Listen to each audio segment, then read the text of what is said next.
Welcome back to another episode of Special Education Advocacy with Ashley Burlew. I'm Ashley Burlew, and I'm so happy you're here. Welcome back to another week of the podcast. Today, we're going to be talking negotiation, which is probably my favorite topic. You know, I love to talk about inclusion. I love to talk about reading. I'm real big on behavior. And then I like to talk about negotiation strategy. I was a mediator before, actually, until about a year ago. I was still mediating family law cases. And I think that alternative dispute resolution was probably my favorite class in law school. I actually wrote my essay to get into law school on the idea of bringing people together. So, yeah, negotiation strategy and this idea of bringing people together through conflict without letting it get adversarial and mean is something that I'm really passionate about. And so we've talked a little bit about this concept before here on the podcast. I went back through my notes, but as I was brainstorming topics for this quarter, I came upon this issue and it stood out like an angel with a halo on, or like those little lines that come off of a star. What do you call those? Like the burst of the starburst. And I was like, yes, I am. I don't think I've talked about this. But on the podcast in the past, we have talked about the negotiation strategy that's like so simple, you almost forget it, of knowing what you want. And I've said, I've gone into meetings before with people that have no idea what they want. They seriously do not know what they want. And a lot of times I will even have clients, I develop a list with my clients of, tweaks to the IEP or I mean, I guess they're all tweaks to the IEP, but like I would like this accommodation and I would like to change this goal and I would like a reading goal and I would like weekly communication and those kinds of things. And sometimes still at the end of the day, you can get 12 out of 13 asks from the IEP team and your client will still say, "Oh, I don't know. I don't know." And I'm like, "You didn't know what you wanted because we got everything on our list. We made a list together. We got everything on our list, and you need to celebrate the fact that we just got 12 out of 13 things on our list." So the idea of knowing what you want kind of leans into this idea. What we're going to talk about today are some fun acronyms. We're going to talk about the concept of WATNA and BATNA. Your WATNA and your BATNA. What the heck is your WATNA and what is your BATNA? So your WATNA is your worst alternative to a negotiated agreement, and your BATNA is your best alternative to a negotiated agreement. So let's start off first. I'm going to talk to you about negotiated agreement here in a second. But let's start off right now and talk about what, kind of like the general idea is within this concept. So we're talking about basically making parameters around one particular issue. So we're taking one particular issue or all of the issues, all 13 things on our list, and we're saying what could be the best possible outcome and what could be the worst possible outcome. And then within that range, we are also deciding what would be okay for me. Let's take this scale and let's say that that something would be more tolerable or less tolerable. And let's move on. I'm kind of looking at that like is that what that's called? A synchronizer on synchronizer? I don't know, whatever, like what DJs use when they slide up the bass and they slide down the treble and all of those things. I don't know what all of them even are, but they slide them up and slide them down. So if I got a little bit more of this and a little bit less of that, would that be tolerable? If I got a little bit more of this and a little bit less of that, would that be tolerable? What is the parameter between the worst alternative and the best alternative on each individual issue or on the entire package as a whole? Now, this, of course, applies to buying a car. It applies to negotiating your children's weekend schedule. It applies to the discussion with the soccer coach. It applies to So very much. Everything from multi-billion dollar agreements down to, buying a car. So the idea of setting your parameters is really what we're talking about here. And remember, we're talking about your worst alternative to a negotiated agreement and your best alternative to a negotiated agreement. So, what's a negotiated agreement? I mean, listen, I don't think that every IEP has to be a negotiated agreement, but at the same time, it actually is, right? Because as we have said, the IEP team is a team, and the parents are an integral part to that team.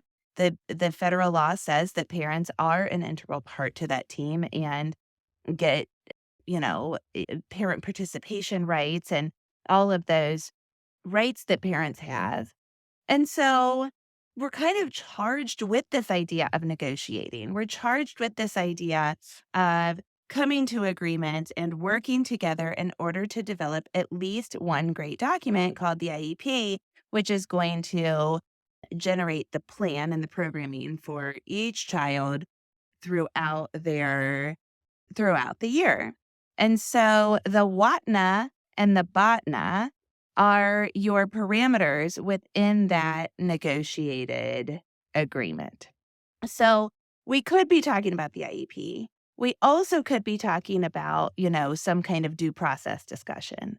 So the reason why this topic, kind of like shown to me as a beacon of light right now is in my practice as an attorney, I have had a lot of outplacement cases where along that continuum in the least restrictive environment, we have decided that the school cannot meet the needs of the child and the child needs to be educated elsewhere, at least for part of the day. And you know how I say that legal decisions are to be determined under the shadow of the law. These special education decisions are legal, right? Because they are founded in the federal law idea and then the regulations in your state law and the guidance of departments of education, federal and state. So the same thing would then come into those outplacement decisions. We need to decide our WATNA and our BATNA on those decisions. We need to decide how much money we need, how much time we need, whether or not we want the school to facilitate the IEP or if we want to waive that right. All of those little components then come into that sliding scale. Sometimes it's just about money. And so we need to know, okay, we've spent, that some of those places are very expensive. We've spent $250,000 this year. Would I be happy with 175? Would I be happy with obviously your worst alternative there is nothing. And your best alternative is the 250. But it's very rarely that easy, right? It might be 250 and they say you can go to school here forever and they say that he's going to get this extra therapy and they say that they're going to do blah blah blah. That would be, more common for the best alternative. So we're looking at what the law provides, which is never black and white, or very rarely black and white. And we're looking at what other options might be available. What else might work? So the worst alternative and the best alternative. Once we determine what the worst alternative and the best alternative are, then kind of the last step to this negotiation strategy is thinking, what would be okay for me? And really seriously thinking about what would be okay for me. Now, one caution is, I say to clients all the time, all right, so we know that we would like this, this, this, this, and this. And if they say no to this, then whatever. If they say yes to this, then whatever, all of the if then situations are going to happen. One thing that happens a lot is school teams can think creatively, right? They are in charge of their team. And so we go in and say, "Mm, gosh, it would be great to have this." And they're like, well, we can't do that, but we can do this. And it's something that you have not considered at all. It's not if A, then B. It's if A, then, oh, well, we could do R over here. And you're like, that would work.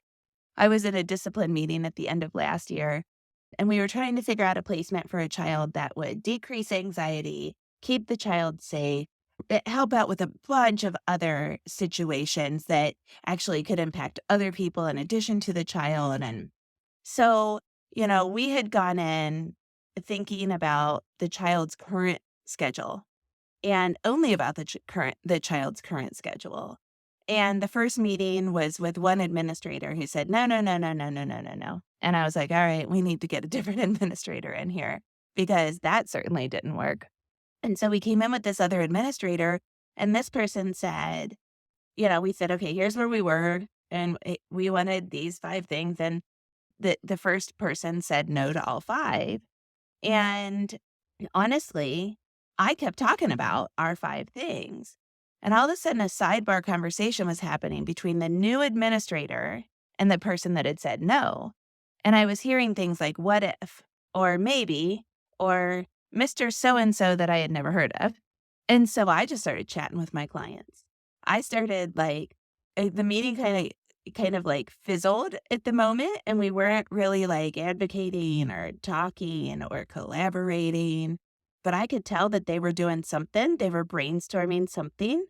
So I chatted with my clients and continued to kind of like listen to their ideas before they were ready to present them. Well, they came up with a totally different idea, right? They came up with something that was like brilliant and something that we could not have considered because we don't know everything that happens inside that school. So it wasn't something within our BATNA or our WATNA. It was something completely different, and that was okay. It was tolerable. So we had to say yes to that because it was awesome. It was a great idea, a great proposal. It kept the child safe. It kept everybody else safe. It was going to address behaviors of all of the things that we needed. It gave us the time that we needed, all of the things. But it was totally different than what we had anticipated, and we had to be open to that, even though it wasn't on our list. So that's kind of how you determine your BATNA and your WATNA. You decide whether or not you're looking at a negotiated agreement. You decide what your best alternative and your worst alternative are. Then you decide what would be acceptable to you, whether it's on one issue or it's on many issues. And then you allow space for the decision to maybe be something that isn't in your parameters because the other people in the negotiated agreement process come up with some other idea. I really hope that helps you in your negotiations. I see it being so, so helpful when I guide my clients through discussions at the IEP table and beyond. It is definitely an important life skill as well. Knowing what you want and the parameters that might be okay to you can really, really benefit you in negotiation. I will see you next week, same time, same place. Have a great week.